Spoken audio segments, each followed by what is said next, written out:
Hello, this is Joseph and Train, and welcome to a new episode of Home of Sound. Home of Sound is the virtual and global home for any music lover to connect, learn, and engage with the electronic music community. We started the platform with this very podcast series to discover and share insights into the life, work, and tools of producers, DJs, VJs, promoters, label owners, playlist curators, and other creators. Since the global pandemic hit, we launched a series of online masterclasses with creators such as Ansom, Scarameria, Francois X, Swarm Intelligence, Freddie K, Face Fatal, Vijay Martinovna, Malika Maria, Lag, VSK, Romek, Manny D, Arjun Bagale, and many, many more. If you're interested in the masterclasses, you can access any of them, also in bundles, on demand at www.homeofsound.co.uk. To say hi, connect with us, suggest new guests, leave feedback, and see what else we're up to, you can find us on Instagram at home_of_sound. And for all the other links, visit linktr.ee/home_of_sound. And now, let's start with today's guest. Enjoy.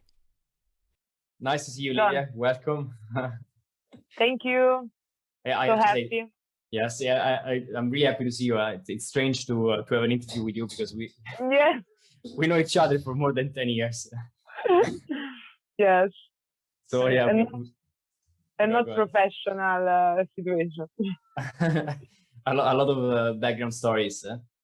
So let's start with the origins. I think it's connected with the music, and then we can also talk bad about Bartolo, our common friend. This is our and we hope him is alive now too. Yeah, exactly. I'm gonna tag him on the description now. But okay, so Livia, one thing that's like when you and I met was probably 2007 and 2008, and it was in around that time, and it was in Rome underground rave parties. And I remember you were playing with machines. So you were one of the few people that was playing with analog gear, and you were playing live. What do you remember about that era? That was more than 10 years ago now. And it was really nice period. Don't excite anymore, I think. Not like before. Was so cool because I started to play machine and approach music with improvisation. So I never prepared like the live set for the rave. I just go there, make the cue, waiting, and play when it's my time. And it's so powerful because in the rave party you have a huge sound system. A lot of people, so like the first experience, it's really a nice experience, no? Super nice. And yes, something's different from the clubs. I remember you play in the back of the sound system, so something's different from clubs, no? You are not the star of the show. No, you play usually for people who never been to these parties. Music represents you. Yeah, exactly. So for people who are listening and who haven't been to this type of parties, like when you play, it is not like a conventional club. You play behind the speakers, and the speakers are usually a wall of speakers. Yeah, exactly. Higher so than you. High. So high. Yes. So almost no one can see you, and you cannot see people, and it's strange. But I think we say dietro le casse, like behind the speakers, basically. That's the term. Yes, but you feeling the people, you feel the dancer, no? You can, you always can see a bit because you have like the like a hole like between speakers, you can see. Yeah, exactly. So you're watching a bit what's happening to the other side, and also friends coming to say but it's completely different vibes, I think. And gives me the opportunity to groove up in a different way. Yeah, for sure, because like compared to the club experience, it's a very different world. Like there is a lot of stuff that goes. There is a big craze in rave parties. Sometimes the fest, the parties last for days, and you are there like for days. And there's a part of me that I still remember, like you become like not you, but like everybody becomes like some sort of like animal. You start thinking a different way. But it's so enjoyable and so different from what we are used to in a club, where everything tends to be very clean, very neat. People dress up nicely. Yes, exactly. Also now when you play in a club, so you go there professionally, you make a sound check, everything needs to be perfect. And in rave parties, just you leave the time, the moment, no? Yeah. That's why also. No, go ahead. Sorry. That's why also for me, playing music, it's leave the moment as not something already prepared, because you don't know which vibes you find there. No? Yeah, and it's always very different, and it's always very non-perfect. There's always problems. No, but this is part of a human feeling, no? So it's I'm on one side I prefer this, no? When it's imperfect, when it's not perfect. Yeah, exactly. Yeah. Do you remember that text doesn't exist? No. No, it doesn't exist. And do you remember specifically like any episode, any event where things went really badly, like things started fucking up when you were about to play and you had an experience that was crazy for you? In Clef and Rave. Let's talk about Raves first. A bad experience in Rave when I play? Or just like an experience that was very, like you had a uncomfortable situation, let's say. Something crazy happened. Uncomfortable was one time I waiting like a lot of hours to play, and it was so difficult because behind day and I play with a machine and I can't see the light on the machine, and it's not a club, so you have just a table and sun. And I remember a friend come with a piece of paper, and I play with a guy in front of me with a piece of paper to cover from the sun. This was not uncomfortable, but no, I had like a panic moment. I don't know which, help. I received help from friends. But before I was like, oh fuck, what I do now? Like this. So, it's crazy. Yeah, sometimes like it does happen that you have crazy stuff happening. You need to problem solve on the spot with whatever. Yeah, and also improvisation, and also people don't know you now because it's not like people call you to play. You just go there, and it's possible you are in another city and you don't know anybody. And you just go there and play. Also, you need to believe in what you want to do. Yeah, exactly. And so, do you remember specifically, like, how did you get involved into the scene, into rave parties in Italy when you started?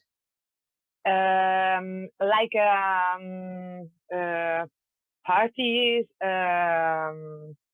girl. I starting from friends from the secondary school. We just meet a guy, go to a rave party, and of course we are curious and we go to enjoy it. But it was a little one, a really little one, like 2 speakers in a booth. Wow. Like this, and but it was amazing. Because you feeling the vibes and people enjoy the situation, and it's not important how cool it is. It's just enjoy together the music. Yeah. Yes. No. Was simple, was natural. I don't know. But the second one was a really huge rave. Was the Equinox? Maybe people came from the same. Remember the Equinox? Mm-hmm. And so it was like entering another system, another city. Now you have a street created from counter and machine parking around, no? And that was like, okay, I'm feeling at home, you know. Yeah. And That's amazing. yes, and I feeling like more party after party music behind so important. Yeah, super important. So And so, do you remember what year was that when you started going to rave parties before you played? It was 2006, 2007. I think because I'm buying the first machine with my ex-boyfriend. So at for yes around 15, yeah, in the end of the 15, and Okay. after 6 months I had the first live. Wow. After 6 months I don't talk with other people, not like friends coming to my house, enjoy time, and I am on side with a machine like this Yeah. for 6 months, and after I starting to play because I don't remember somebody say you can go with the machine and ask to the sound system to play. Then you were like, okay, cool, I'll do it. Okay, cool. Why not? Super. Yes. Yeah, of Yeah, course, my friends say, yes, play techno for us, like this. that was amazing. Like, and I remember like there were a lot of crews in Rome who were putting on rave parties. Do you remember? Was there any specific ones that you were in contact with that you enjoyed spending time with or playing for? Can you make again the question? Yeah, of course. There were a lot of crews and tribes of people who were doing parties. Do you remember Yes, any yes. names of the old ones that you liked or you were playing for? In the last time was mostly the Family Tech sound system because the French queue doesn't come anymore to Central Italy like one time per month. So the time just mainframe and Family Tech make a raid and Chronic. But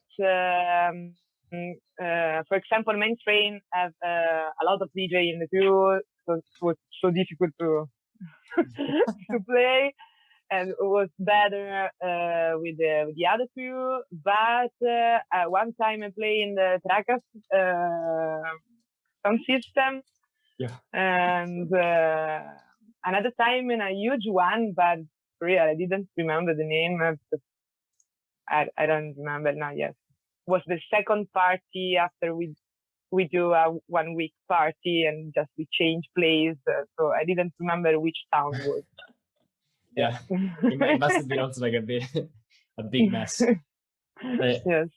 Do you know, so when you think about that experience of your life, which was super important, I imagine, for your growth and your career as well, like your music, is there anything that stayed with you in terms of influences or tools, techniques to play?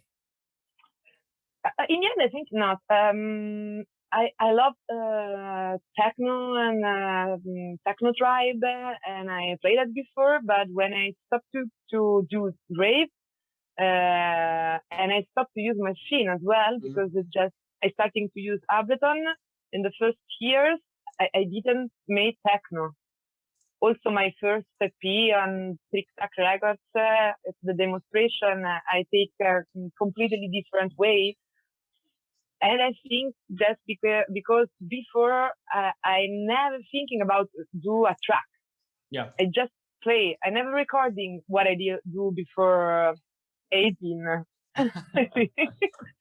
Yes, I didn't care. I just enjoy to play and I play.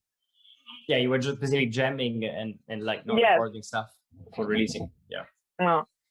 And so your first release on Trick Track Record was in 2013, if I remember correctly, right? I think yes.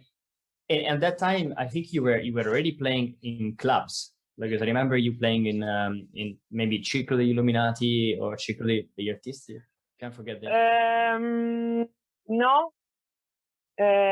In both of these two clubs. Yeah. Then in the Animal Social Club, I played it for the first time in a club. And I think you was there because it was I was there, yeah. Bellaria. No, was the first organization from Resistance. Wow. Yeah, of course. Yes, and in the other room played at the same time of me Animatech. Animatech, yeah, of course. And I remember like we also played there, and Animal Social Club was one of the best clubs Rome ever had. Yeah, one of the best vibes. Was this massive, not massive, but like it was a warehouse, 2 rooms, really good vibe. You would smoke inside. It was like rough. 3 days party. 3 days party. And good cocktails, actually, which wasn't yes. really good cocktails. I remember I was drunk in the gigs in the Animal Social Club. Yeah. I think people like would get you drunk very easily with like giving you free drinks when you were playing. It was an adventure. And what made you make the transition to play from rave parties, so very underground culture and scene, to go and play in clubs? What actually, let me ask you, was the music you were playing different, or it was the same music but different environment? Was at all completely different because I didn't play with machine and I starting to prepare a live set with Ableton.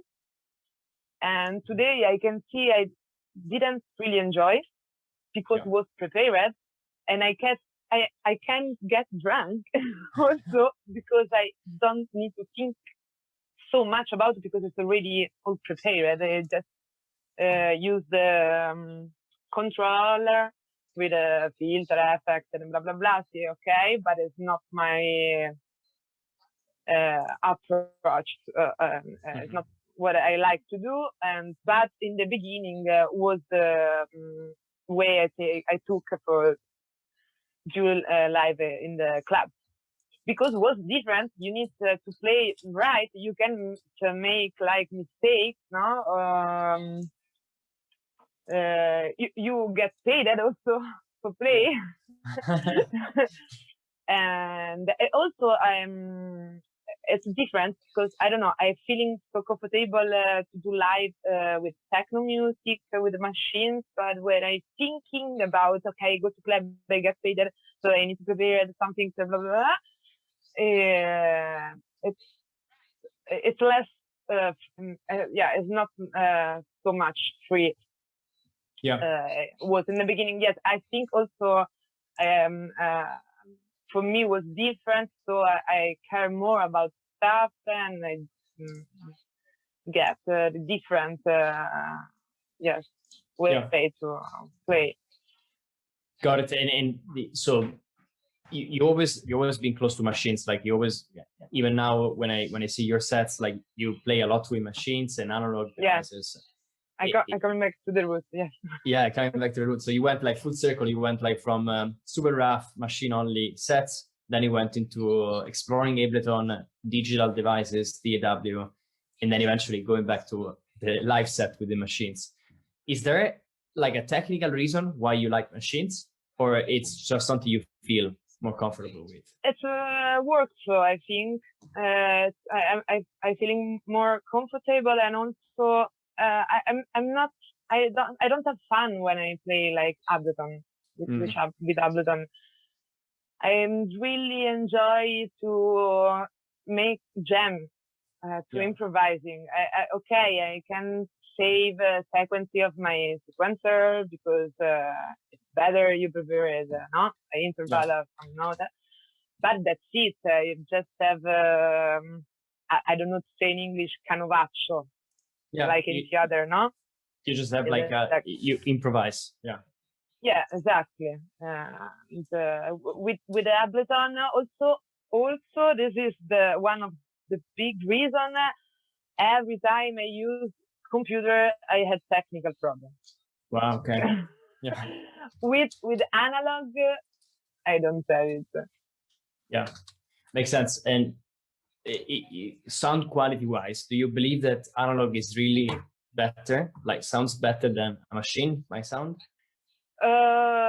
If you want to say in a technical way, you need to say no, because it's not you don't make like compression, not so much equalization. You can work with a mixer, okay, but it's not like because a lot of producers starting to make live, but with the tracks already mixed. No. So when I make this discussion with people, it's like yes, but when you make live, the music doesn't play really. It's much better to play tracks already mixed and blah blah blah. But I have the 808, and when you play the 808 completely natural, I don't care about technical stuff. People really enjoy. Yeah. So I think analog stuff gives you the feeling of the energy from the analog. Yeah. And yeah, you already know it. The sound is different. You can see also. I remember was a period people doesn't play with vinyls for a while, and I go to event in Rashomon. Was the only club I think people use vinyls, and it was a long time I didn't listen like the sound, and I am in 1 second I say, oh, I didn't remember like special. It's different. The other is not deep in the same way. Yeah, it's different, and I don't know, because now it's pretty hard. Like I think most DJs play with USB sticks, so digital music. Very few people play with vinyls, and to be honest, it's hard. It's always hard to understand like whether it sounds much better with vinyl or not. I think it's in my perspective. Yeah, who plays? Depends how many vinyls it's scratched or if you're cleaning or not. No, of course, exactly. Analog stuff, also vinyls need more. You need to care about more. Yes, for the durable. For making them last longer, for sure. But I think also sometimes it's more cool to see like someone who's playing with vinyls. People give them more importance because first of all you have a better, like a different selection with music and a different touch. And from a DJ perspective, I think it's also interesting for who is playing the vinyls, because people feel they are doing something. They are touching music. They're not looking at the BPMs.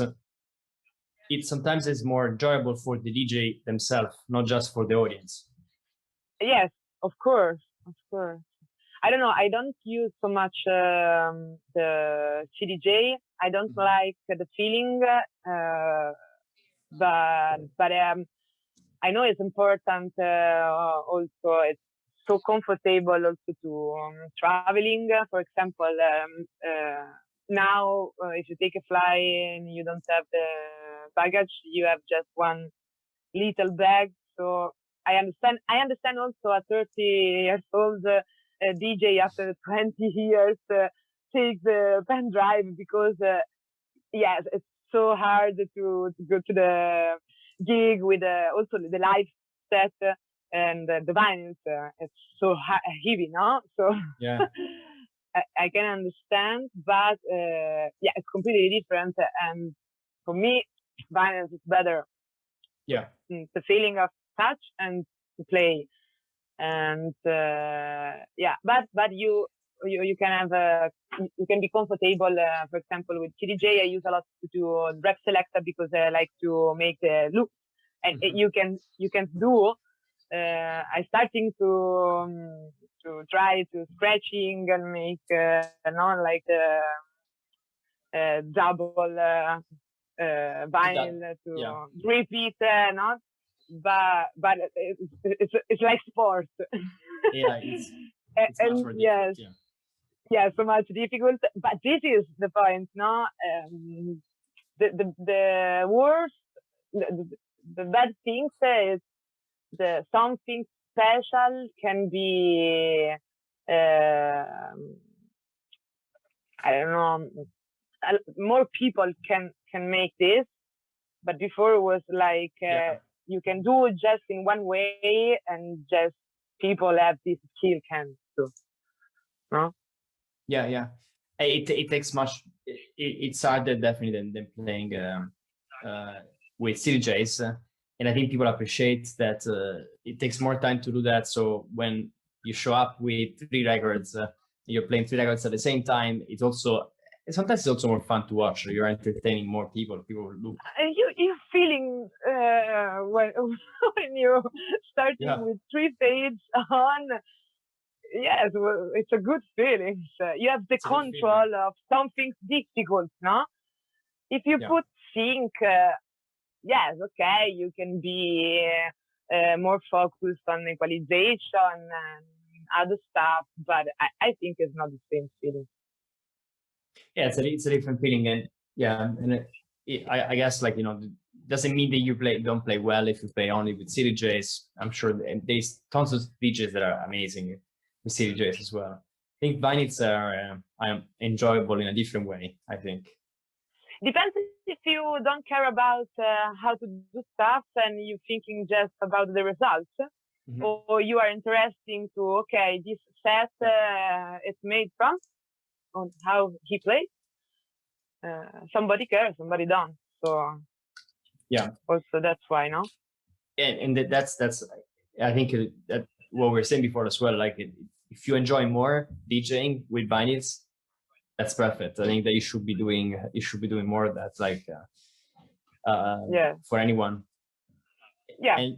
And you spoke about your workflow before. You said that a lot of your production comes from live jamming, and you have this kind of live jamming approach to your music. What is your workflow when you're making music? Usually I have an idea when I'm starting to do a track already in my mind. So I prepared all the sounds, and I play. And when I understand, I take the feeling, I start to recording.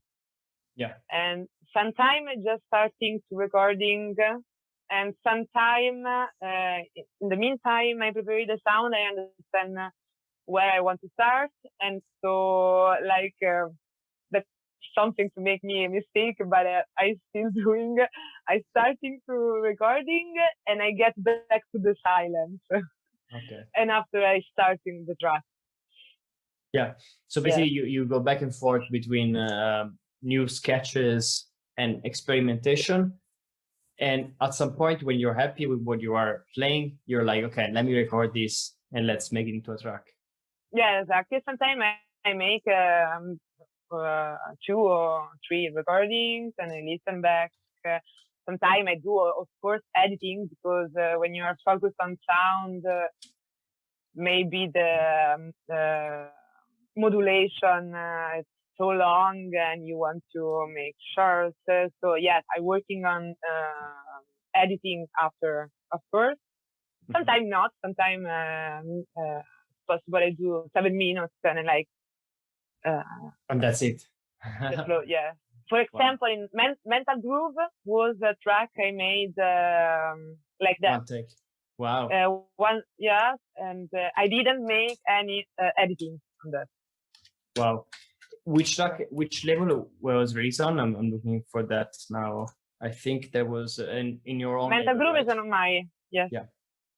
Wow. Okay. So there was one take. Yes, and also another one was Frenetica on Knick Knack Yoda. This track also was one take, but a lot of track. Also, an album, it's my favorite, but it's the last listened from the audience, is Vinova Bave.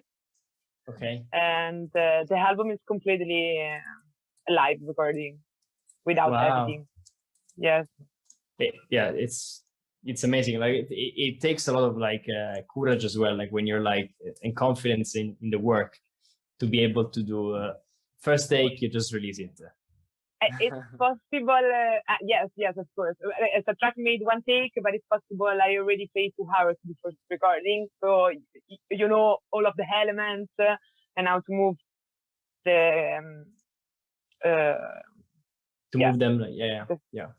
the modulation. That's super interesting. Like when you are when you're approaching a release, for example, do you work already with an idea in mind, or you try to go with you jam as much as possible, and then you select the tracks after?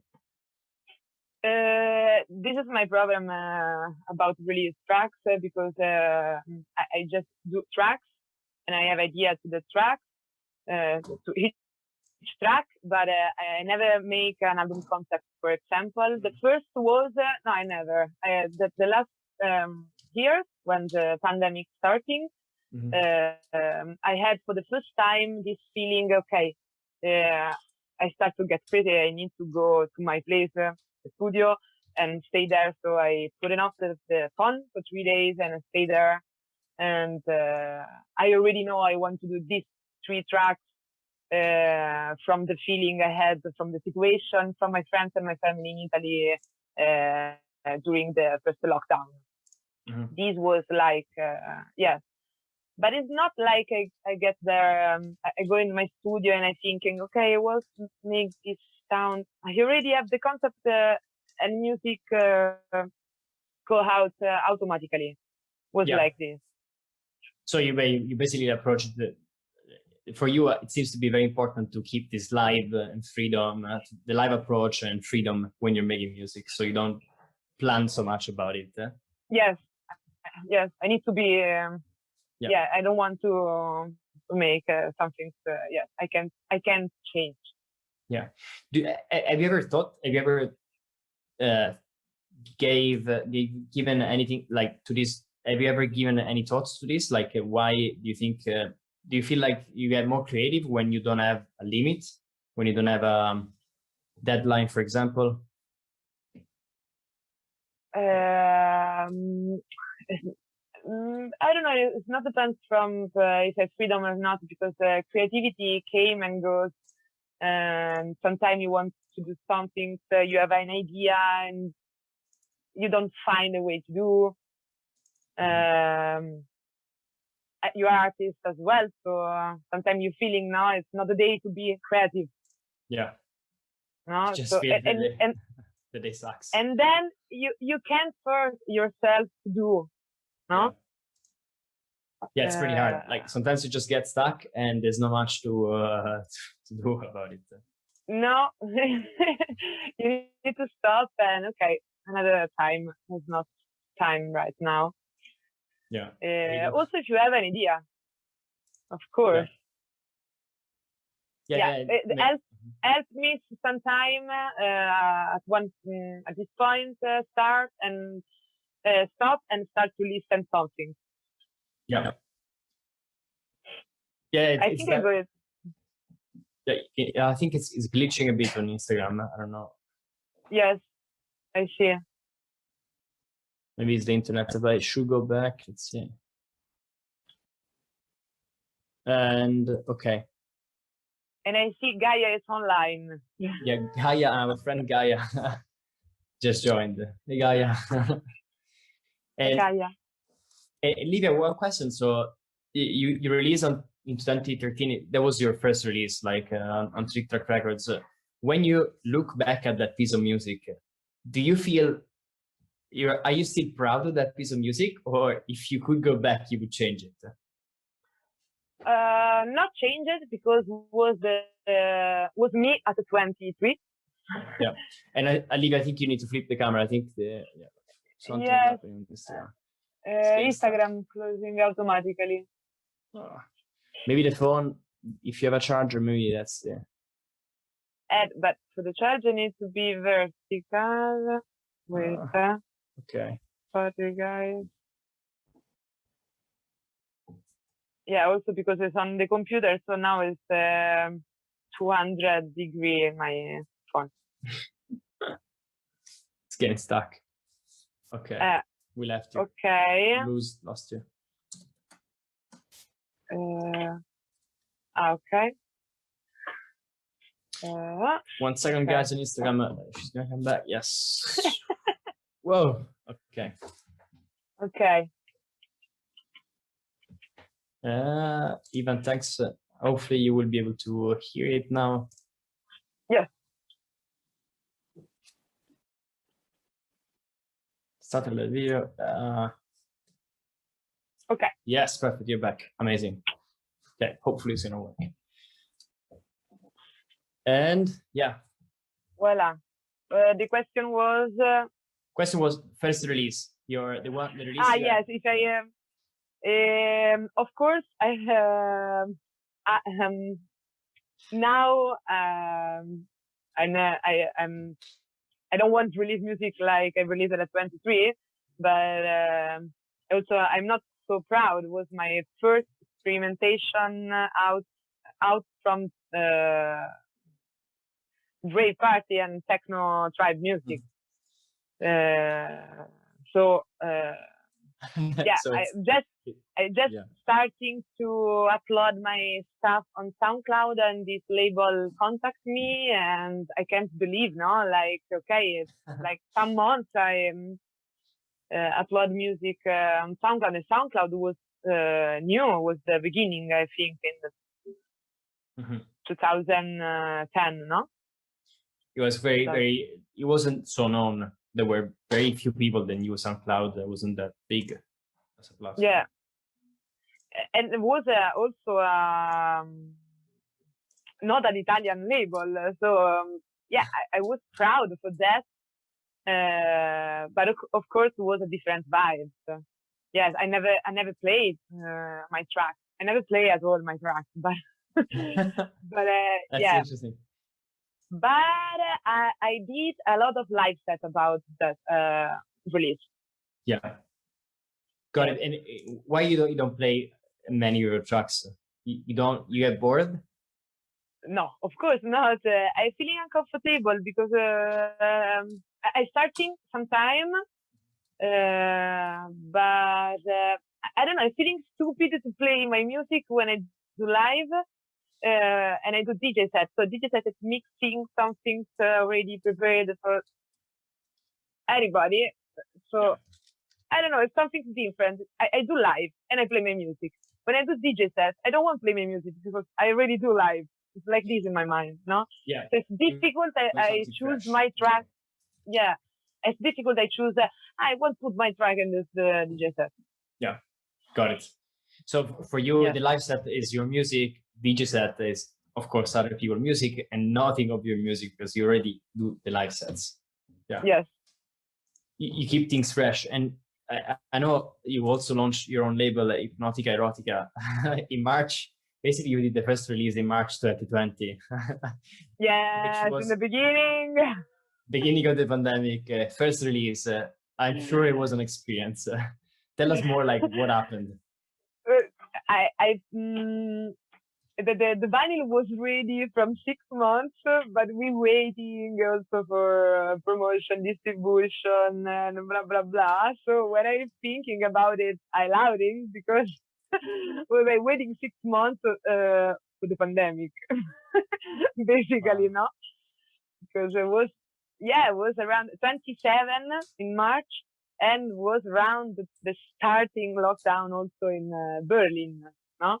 Yeah. So, yeah, I can go. I'm waiting the time to go to clubs and my friends and make like, yeah, personally. No, never happened. Never happened. Like this, no. Destroyed your promotion schedule completely. Yeah.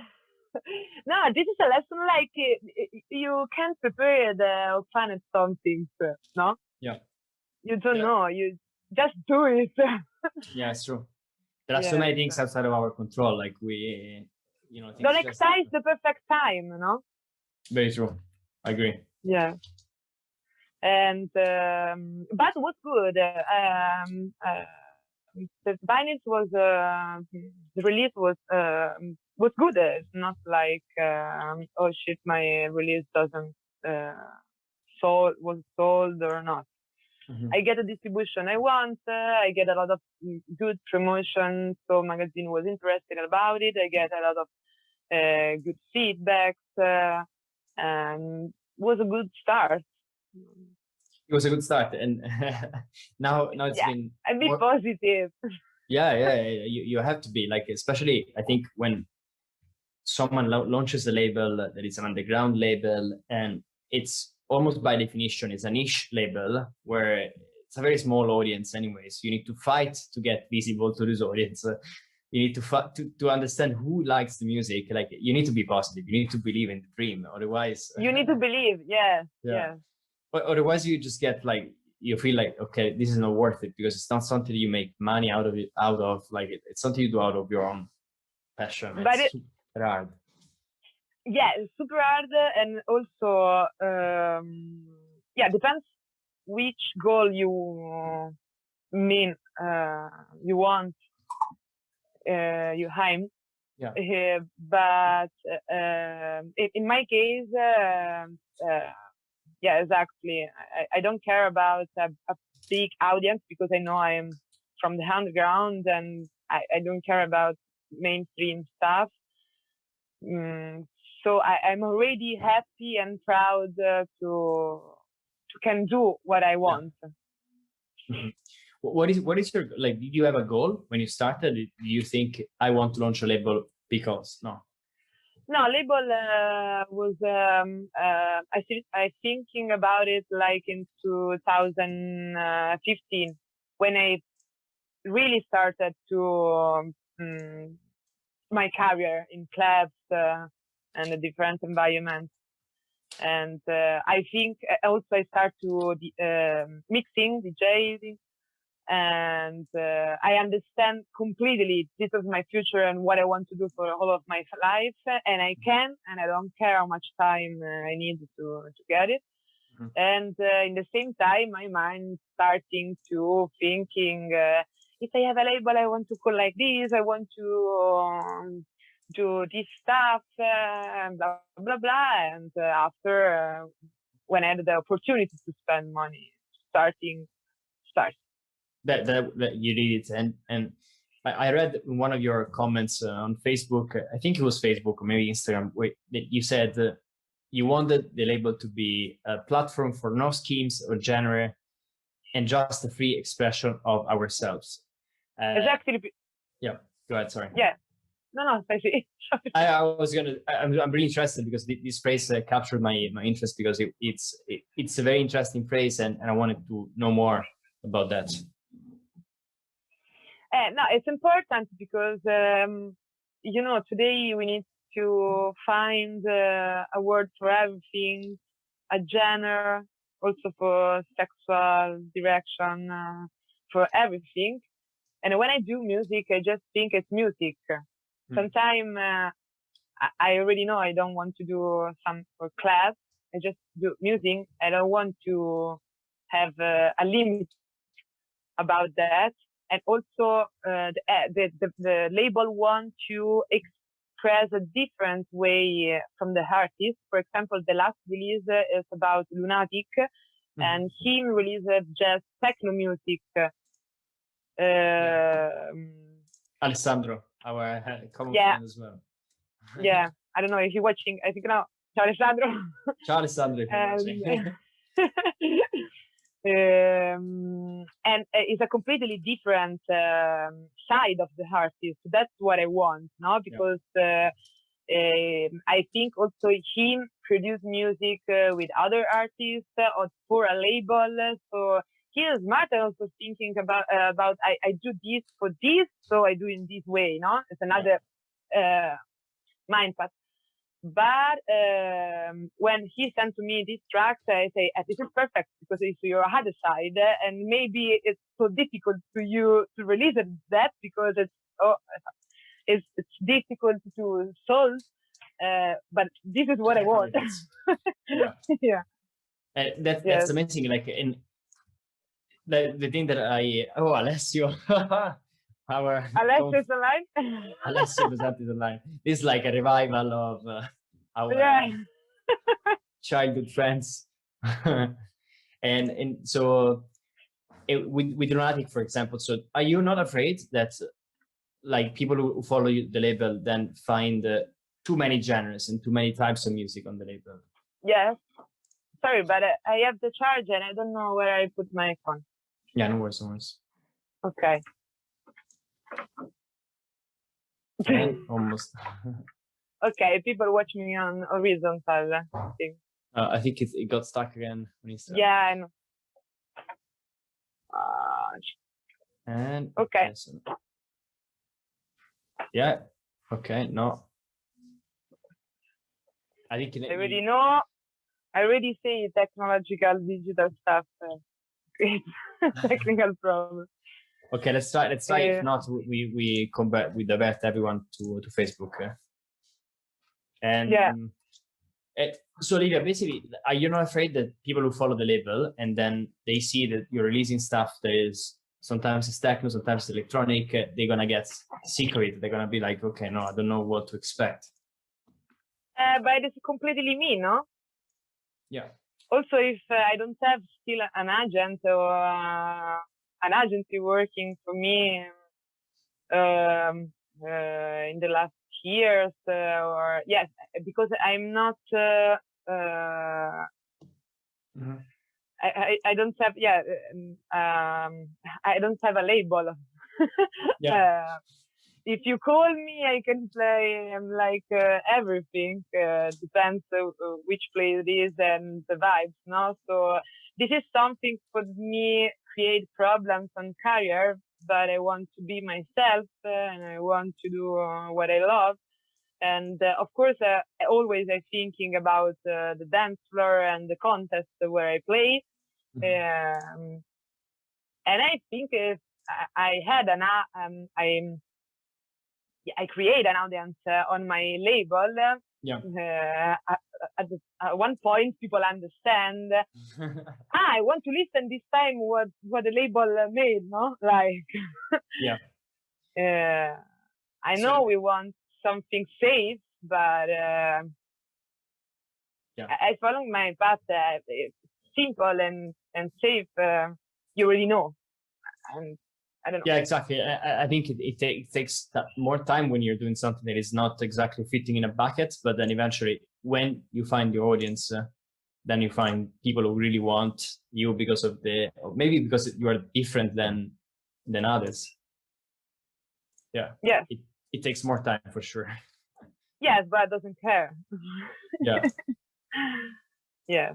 And there was something that like another thing that is super interesting about you for me is you seem to have origins or influences in music from different places. You have hip hop, you have electronica, experimental, techno EK. Like, where do you think is your musical influence coming from, or your inspiration? Yeah, all the music I listen to. Rave parties and bars in one side. The music I listened when I was child. And yeah, for example, my acoustical side, I think became from my childhood. Like when I was child, my favorite composer was Vangelis. Wow. Okay, so very different. Like wow. 5 years old, so the synthesizer was already important for me. Like no. So yes, the ambient music of this kind of stuff, also rock, progressive rock, or yes, and hip hop music. I don't know. I just I didn't listen a lot when I was teenager, like because was the raving time. But after 20, I starting to play with a computer in the beginning, and was a period I starting to listen more electronic music. From electronic music, I am starting to listen again, of course, but more focused about hip hop and rap music.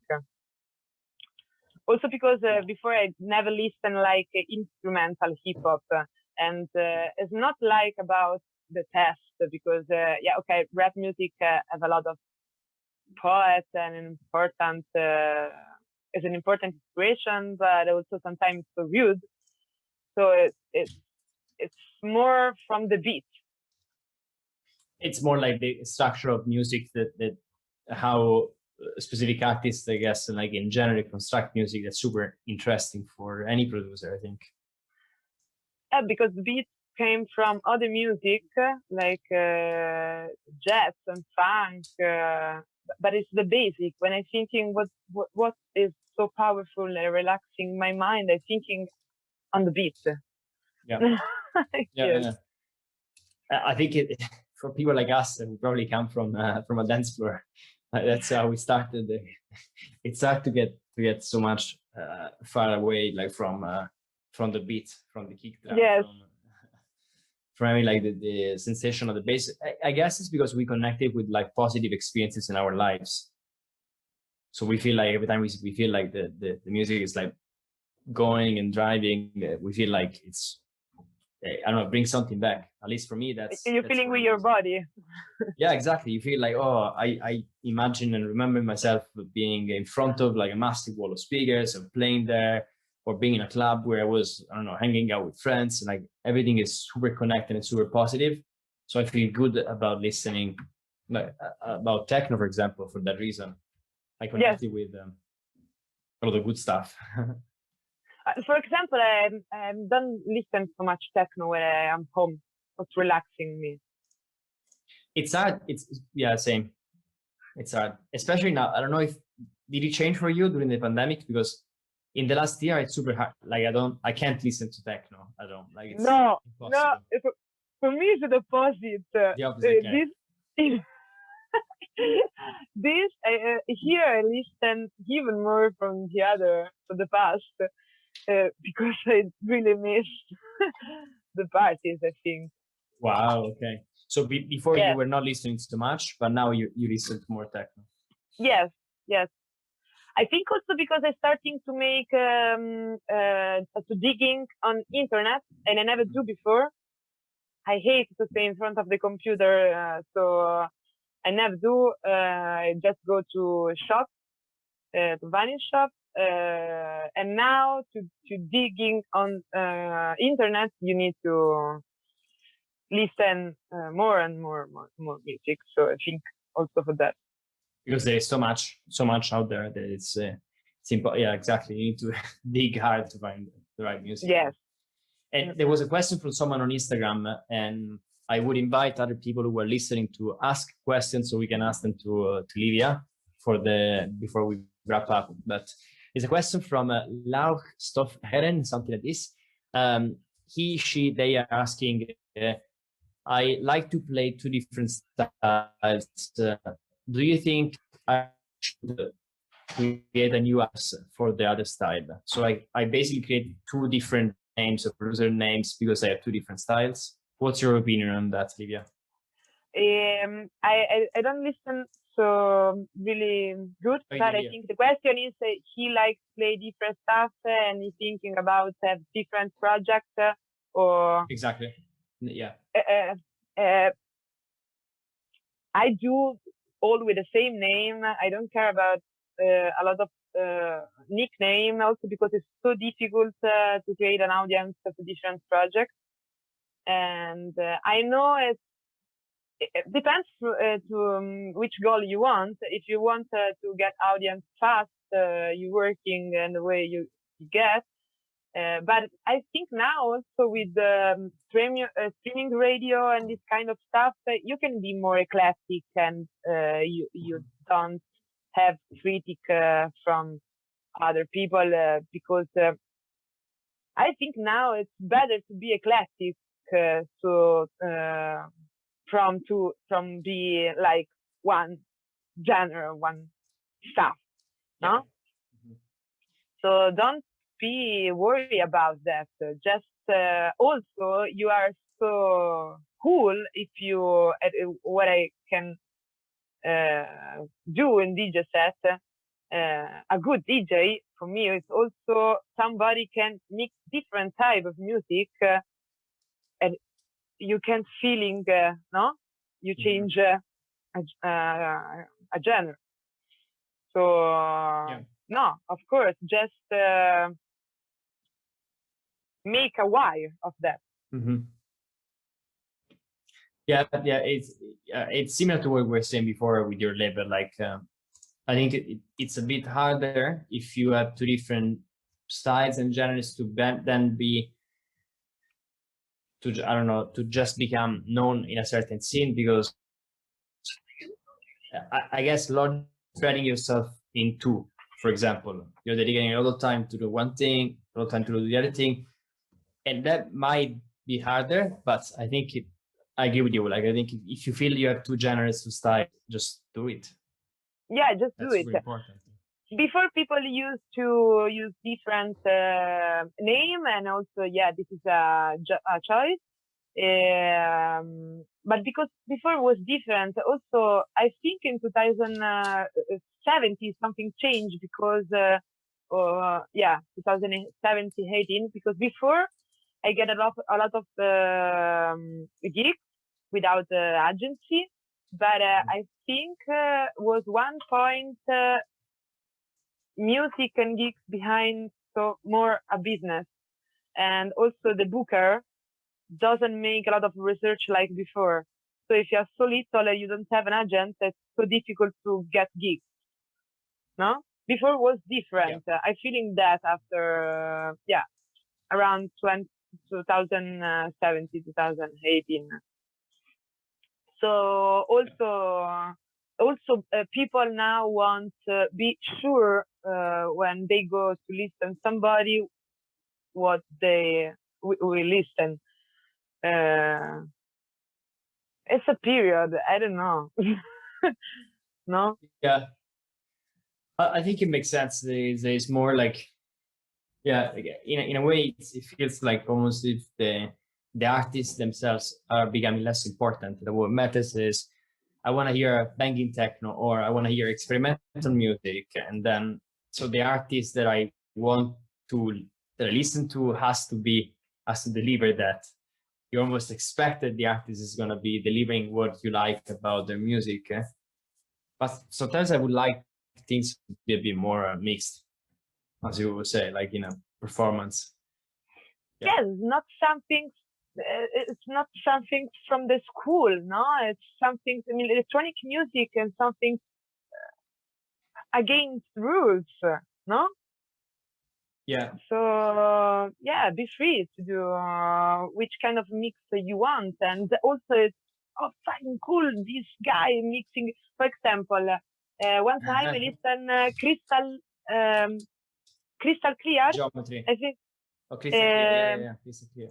He, for the first time for me, I listened for the first time from him the DJ set when house music and cold wave music create a really fun vibes.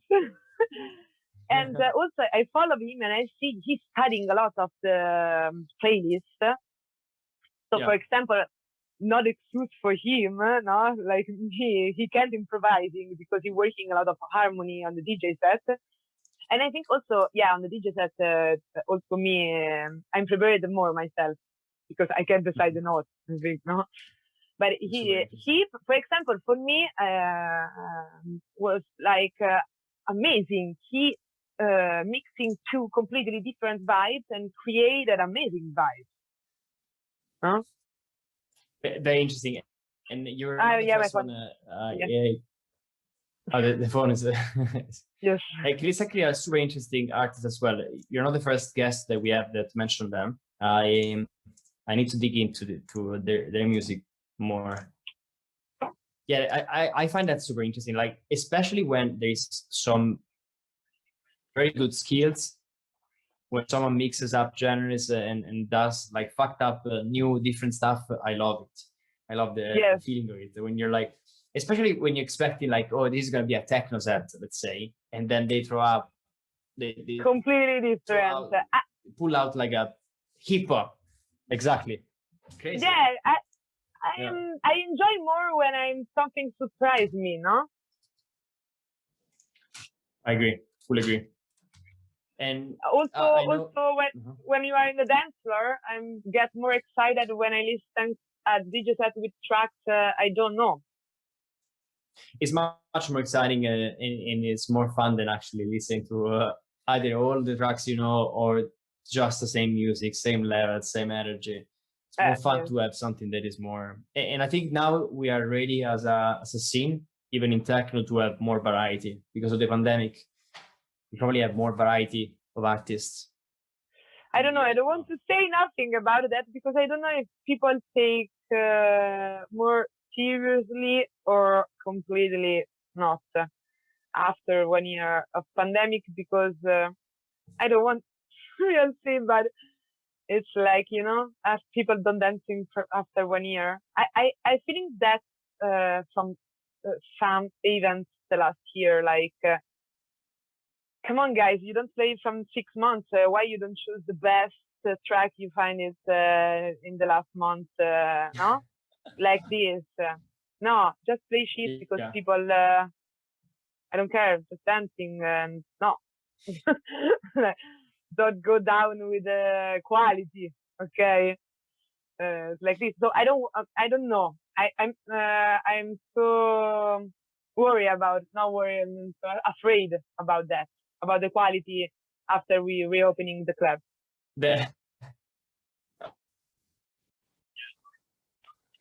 No, it's not really. I think there's gonna people will want to dance. That's for sure. Like yeah. People who go to a club, they will want to go crazy. Yes.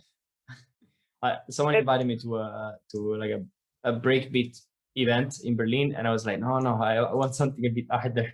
I want to dance if I go to a club or like a. Yeah, I know. And Livia, talking about like events and going back to normality, I know you are performing tomorrow at Clang Rome in Rome, which is one of the most interesting clubs in Rome. Tell us a bit more, like what you are preparing for tomorrow. Tomorrow I will do different, unusual DJ set, a bit honored to Franco Battiato. Wow, so more progressive rock 70 vibes and experimental music. And I think I want to play some of my music. Yeah. But that's because I will play with pendrive because I am come without huge bag, so I don't have a lot of vinyls with me.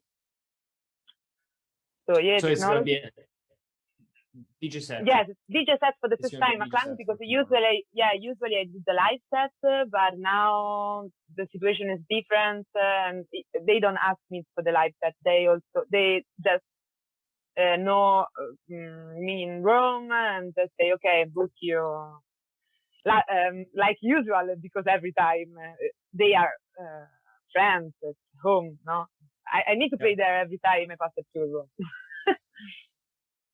Yeah. Yeah, it's a beautiful place. I know the people who run it. Like it's a great space. It is probably the experimental place and club in Rome. And tomorrow is going to be a seated event, so people have to sit down, right? Yes, exactly. People can dance. It's illegal. So yes, so I prepared a DJ set because if I prepare a DJ set to dance and I just dance alone and people can't dance behind a comfort table. So this is contextualized where you play. Now I care about people listening me. Of course, it's not I do whatever I want, but every time different things. And yeah, exactly. So let's see how tomorrow goes, because the DJ set in front of people who have to be seated is going to be challenging. Yeah, I played it at my last birthday, the last year, for the first time in the Club de Visionnaire, and it was so strange because we can dance. My friends won't dance. I want to put music too, but you can't, and then you're feeling so uncomfortable. Yeah, exactly. Yeah. That's a bit weird. Yeah. Yeah, you are unhappy. Let's go with the Q&A. There is some questions that are coming from people. Yes. Wow. Okay. There is a question. Nowadays, I recognize the labels and collectives are almost spreading one type of sound. So basically, things are getting polarized. Yeah, and it's getting boring. When you hear techno, this is a question for you, Livia. When you hear techno at home, listen to sets or to single tracks? And what other music do you like more when you are home?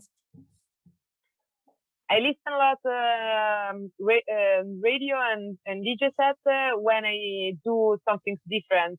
And I don't want to be worried about choose the track because I don't know, I'm writing mail or I don't know. So NTS, for example, I'm a huge fan.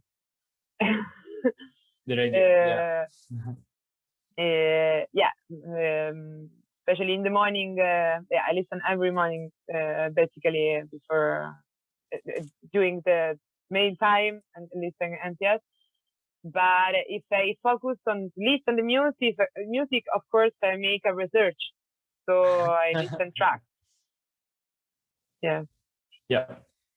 And is there any other type of music that is not techno that you listen to a lot?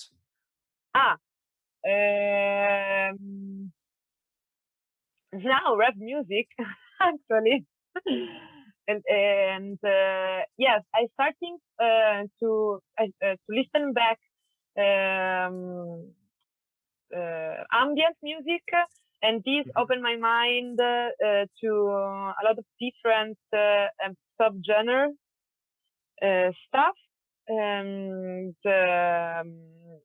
yes, so now I listen a lot of. That's why also I starting to prepare this DJ set like 70 progressive rock. So this is the kind of stuff that I listen at home usually. And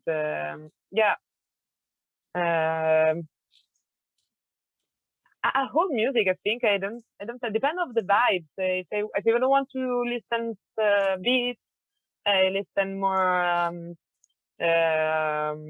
ambient music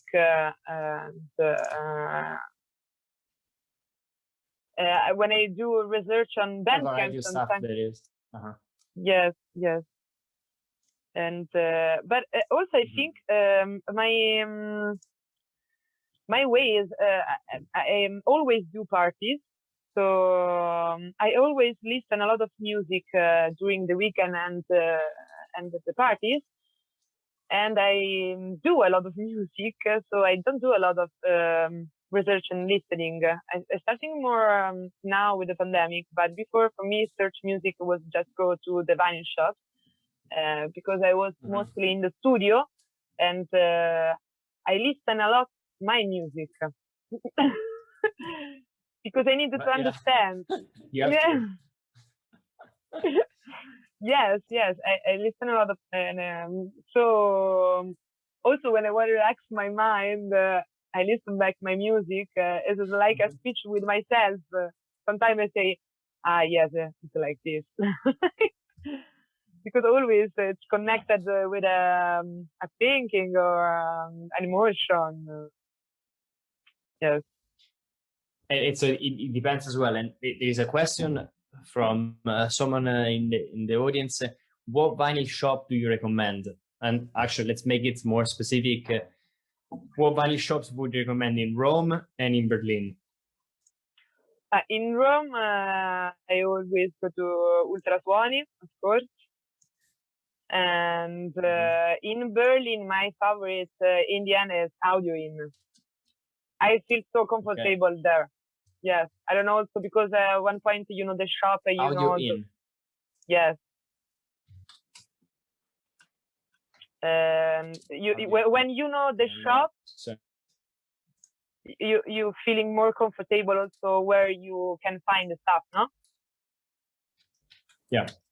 And is there a reason, for example, why like Ultrasuoni? Because you know the owner, and you know, and they help you also select the records. I grew up with Ultrasuoni. Also, I starting to get in the environment in Rome clubs from Ultrasuoni and Stadlin. Stadlin was the first place from the club environment starting to performance. Which is a very cool place, a cocktail bar and for people who haven't been to Rome, it's amazing. No, it don't exist anymore. Now Ultrasuoni is in San Lorenzo, and but also was Matteo, the owner of the label Le Boutique du Négatif, introduced me how to dig, basically. Wow. And that's super cool. So, and that creates that kind of sense of community. And and also, And another question that is coming from the audience: what labels are you shopping from now? Do you have any one or two, three labels that you normally pick the music from? No, no. I have artists I always looking for because it's perfect with my kind of me. I writing a lot of rap music in the last years, so the JF Jam is one of the label. Of course, made a lot of cool records. But on techno music, I don't know. Was one Pharma. I get a lot of a lot of vinyls. I'm not nerd about that. If you talk with me about synthesizer, yes, but I'm not like I remember of the title of the label, names. Yes. Yeah. You don't care so much about the underlying. It's like no. Yeah, it's not your focus. It's not. I don't care. Yes, I'm not focused on.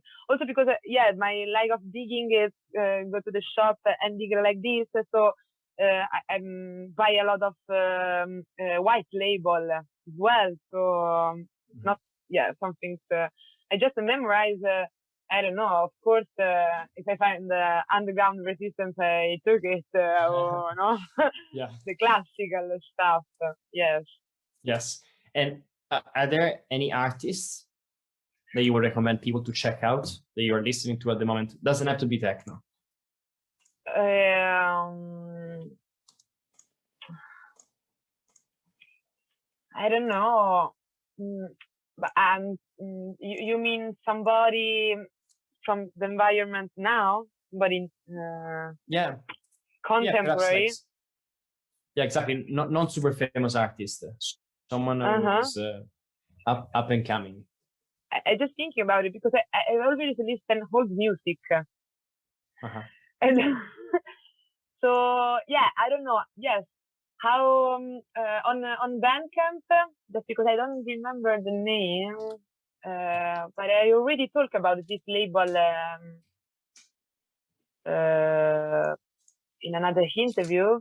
I get a guest for a program. And was it recent interview? It was shit. I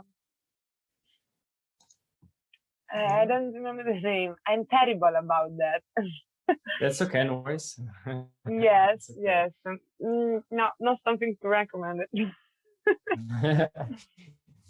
I'm sure there are plenty, but let's don't worry at all. I'll if I find the interview, I can find the label you recommended. I'll include it in the show notes. And so, very quickly, Gabolo, every guest at the end of the. And who is a guest that you think we should really speak with, and why?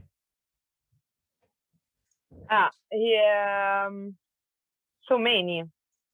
But I think the first I really want in my life one time make a speech, join a chat with Susan Chani.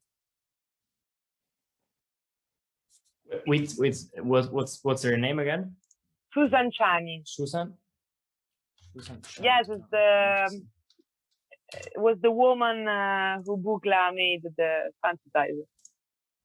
She was one of the famous. Wow. Okay. The beginning. Yes, also the music from her is so important to me. The feeling about she plays so similar feeling. So I feeling is interesting for me also make a chat with a person have the similar approach, no? Yeah. Yeah. So super interesting. Okay. Like a mentor. I think as a queen is not the right person to do a chat or maybe a nerdy one. But of course, it's I can Apex Queen also. It's one of my examples to follow. Yeah, so very interesting. I'm sure is a person to get to get for an interview. But one day we will try. Yeah, try it. I want to see. Yeah, we have to try. Yeah. What's the answer? And there's another question we ask all the guests is what question do you want me to ask the next? I think it's glitching a little bit.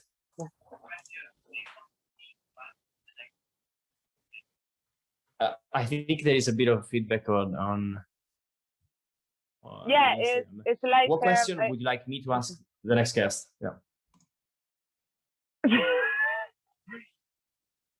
Go, say. It's glitching a little bit, I think.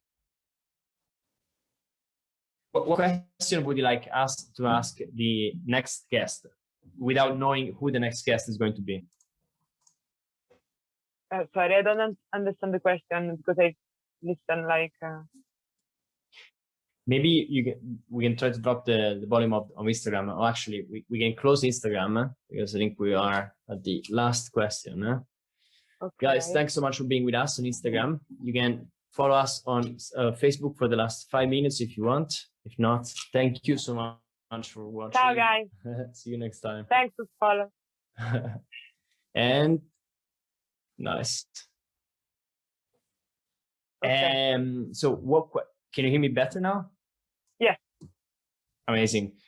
And the question for you is, what question would you like me to ask the next guest without knowing who they're going to? So what question do you think I should ask them? I should ask the next guest. Important question now about the environment. I think I thinking about also today with another artist, how is important for the DJ to care about the people want, the audience want, and about the artist want. Mm-hmm. So if they care about what the audience is asking them to do, or because the speech was about if artists need to be worried more about what the audience wants, or the artist need to be real and not change herself or himself for the audience. Yeah, it is something different, just feeling and following the vibes from the dance floor. Just for example, you get a gig in a club that's not for you, and you already know maybe they call you because you have an audience, but they never listen you, and you go there about thinking on the club, or you just be you, because this is a question artists talking a lot about, and everybody thinking different. Yeah, I agree. So it's more like do you need to please the audience? Do you need to do what the audience wants, or you don't care, you do whatever you want to do? No, because for me, for example, the response is the compromise. Mm-hmm. You always need to be yourself, but worry about what's happening in front of you. But sometimes people change their taste, or the taste to complement.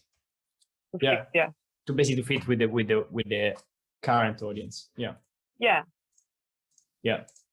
Nice, very, very cool question. And as you might expect, there is a question from the last guest, which is what is your purpose? Right. What is your purpose in life? What do you do? Why you do? What is your purpose? Purpose? What do you mean purpose? What is the reason why you do what you do? Because I can't I cannot do. It's the only option. Yes, I can't stop to do music because it's like my psychoanalyst and my balance and my friends and my lover. I don't know. It's whole. I get the response from music. And in the beginning of the question, I understand live, not music. So I don't understand. No. Yeah, I mean, music.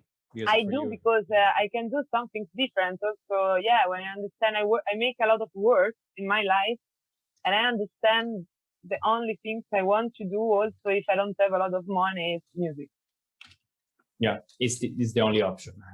If you want to be happy in your life, you need to do what you want, and you don't accept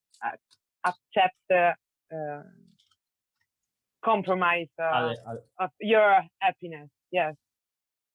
Yes, I fully agree. And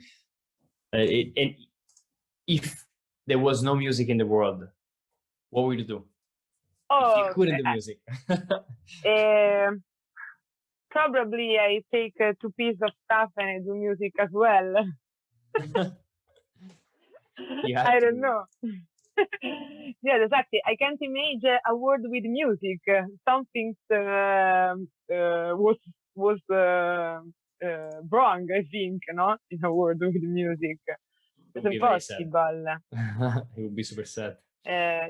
People already made this question to me, and always I say, I don't know, maybe different hearts, but music is express. It's super important. And is there anything you are looking forward to for the next 6 to 12 months? Anything that could be music related, a gig, a record, anything you want?